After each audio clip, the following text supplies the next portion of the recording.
la première lettre de saint Paul apôtre à Timothée. Bien-aimé, voilà ce que tu dois enseigner et recommander. Si quelqu'un donne un enseignement différent et n'en vient pas aux paroles solides, celles de notre Seigneur Jésus-Christ, et à l'enseignement qui est en accord avec la piété, un tel homme est aveuglé par l'orgueil. Il ne sait rien. C'est un malade de la discussion et des querelles de mots.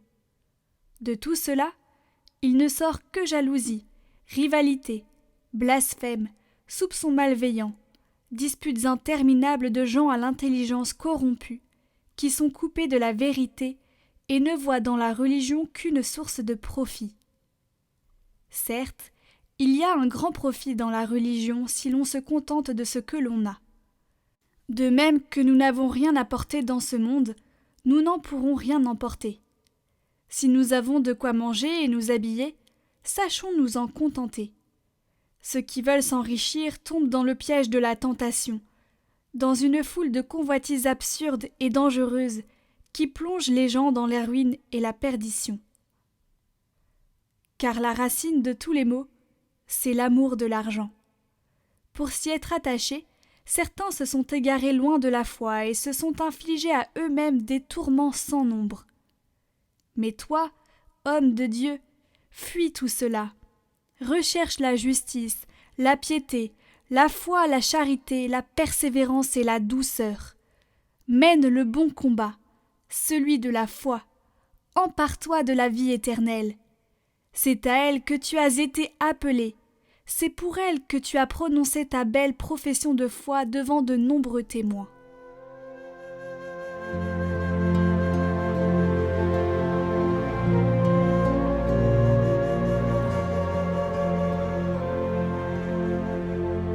Heureux les pauvres de cœur, car le royaume des cieux est à eux.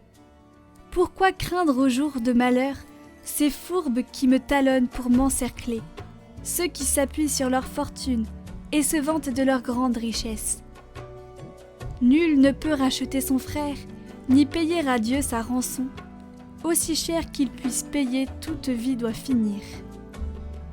Ne crains pas l'homme qui s'enrichit, qui accroît le luxe de sa maison. Aux enfers il n'emporte rien, sa gloire ne descend pas avec lui. De son vivant, il s'est béni lui-même. On t'applaudit car tout va bien pour toi. Mais il rejoint la lignée de ses ancêtres qui ne verront jamais plus la lumière.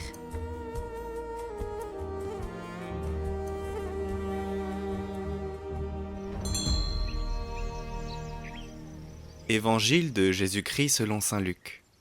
En ce temps-là, il arriva que Jésus, passant à travers villes et villages, proclamait et annonçait la bonne nouvelle du règne de Dieu. Les 12 l'accompagnaient ainsi que des femmes qui avaient été guéries de maladies et d'esprits mauvais. Marie, appelée Madeleine, de laquelle étaient sortis 7 démons, Jeanne, femme de Cousa, intendant d'Hérode, Suzanne et beaucoup d'autres, qui les servaient en prenant sur leurs ressources.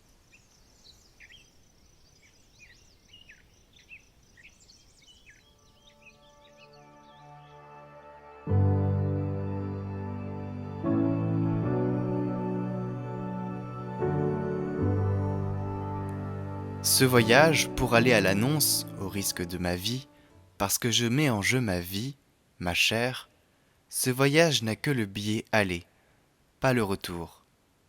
Le retour est une apostasie. L'annonce de Jésus-Christ avec le témoignage. Témoigner, c'est mettre sa vie en jeu. Ce que je dis, je le fais.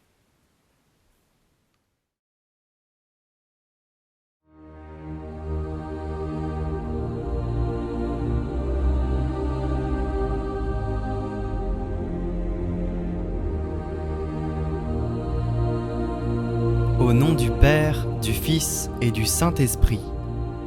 Amen. Ô Sainte Hildegarde, Dieu t'a révélé bien des mystères de l'univers. Aide-nous à découvrir dans la création toute la bienveillance de ce Père qui nous aime tant. Toi qui as cultivé avec sagesse les arcanes de la théologie, de la médecine et des arts, nous te confions les scientifiques, les médecins, les chercheurs et les artistes, afin qu'ils reconnaissent l'origine divine dans tout ce qu'ils découvrent. toi, la prophétesse de Germanie, qui a proclamé avec force et ardeur la vérité de Dieu, aide-nous à être témoins, en Église, de cette vérité. Toi qui avais le don de guérison, nous te confions les maladies de l'âme et du corps. Aide les plus souffrants à se tourner vers le Christ pour obtenir leur guérison pour la vie éternelle. Toi qui as aimé et servi Dieu jusqu'à ta mort, soutiens-nous dans notre chemin de foi. Que notre charité se fasse toujours plus ardente et que l'amour de Dieu nous anime toujours. Ainsi soit-il. Sainte Hildegarde de Bingen, priez pour nous.